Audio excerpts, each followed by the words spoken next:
And that cost Ricky Taylor a little time as well. Huh. What happened to Mikkel Jensen? The number 52 car has been overtaken by the number 29 car, and with that off for the number 8 when Colton Herder made his move into the Le Mans chicane, the number 8 car, is all the way down in 3rd position, and Guido van der Garde in 2nd, but he's not going to catch Colton Herder. He's 9 seconds behind him. But that's a great run for Guido, though, again, because they stopped really late in that caution for a splash of fuel, don't forget. Yeah, he started at the back of that pack. To the outside for Lawrence Vanto. Now the cutback out of turn 1. Oh, this is as close as he's been. They're side by side. They almost touch through the chicane, and it looks like KCMG go through. There's a little bit of Porsche bodywork in the air. Oh, block pass by the KCMG number 2. And Lawrence Vanto leads, but for how long? Now it's the Pfaff car on the outside into the kink. This could end badly for both of them, and eventually the Pfaff car has to give way. Leaned on, broken into. That was a smash and grab by the number 2. Fantastic stuff from those two very experienced drivers, both Porsche drivers, of course, Porsche factory drivers, formerly teammates here in this race. Lawrence Vanto, Mathieu Jaminet. Vanto takes the lead. That was all into, or out of turn 1 rather, side by side into the International Horseshoe. Now let's see if the KCMG car has got any more performance. Side by side through that chicane's always going to be dicey. Yeah. Almost banging wheels, Jeremy. That could have been disaster for both of them. There was 2 little nibbles there. Yeah, I mean, the number 52 car could have given the number 9 car more road coming out of turn 2 there. He elected not to. It pushed the number 9 car onto the grass. So the number 9 car, driven by Mathieu Jaminet, said, I'm having none of that, thank you very much. We might be good buddies, we might be Porsche factory teammates, but I'm not having any of that, so I'm going to have another go at you. Did try to give him a little bump and run. Mathieu Jaminet, once he'd been past, it was the block pass into the horseshoe there. There was a little bump that just pushed the KCMG car wide and allowed the Pfaff car back up on the inside. Well, there's paint being traded there, I think it's fair to say. Absolutely right. It's not finished out. And the KCMG car then back under threat again, down at the same part of the circuit. So can Jaminet do to Vanto what Vanto did to Jaminet last time around? 2 3/4 minutes left in the race.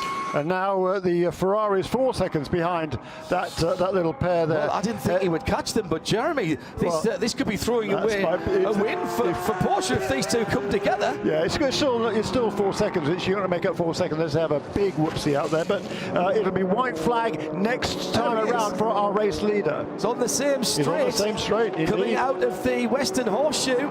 White flag next time around for the leader, says Jeremy Shaw. Where is our leader at the moment? Going up onto the high banks. He's got to pass these two again.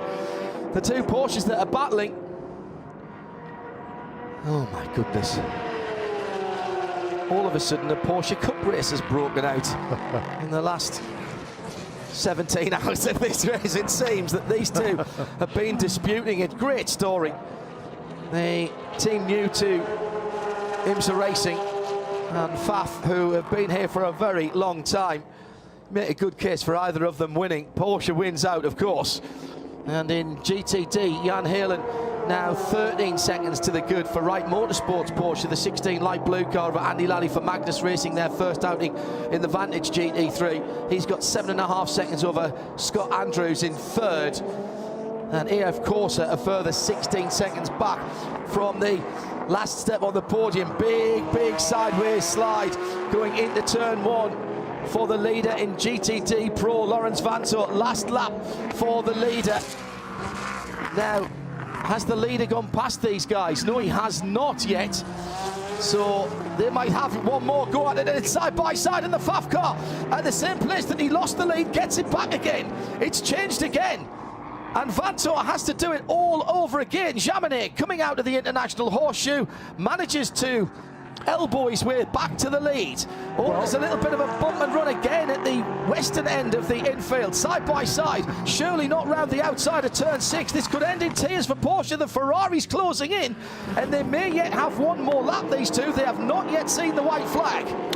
So yeah, I was wondering whether there were some team orders here. The number 2 car is not going for the championship, the overall championship, certainly this season. The number 9 car most emphatically is, but judging by the way they were banging on each other down there, no, perhaps not. They've both got a number 2 illuminated on their number panels at the moment, so they were both second across the line. I've no clue how that happened. The leader is not that far behind them, and they're off the track at the Le Mans chicane. They're both off the track right in front of the leader. Elio Castro Neves has to go through, and there goes the Ferrari. KCMG are down to 3rd, and that's slowed up the leader. That's an opportunity maybe for Ricky Taylor. He was 3 seconds behind.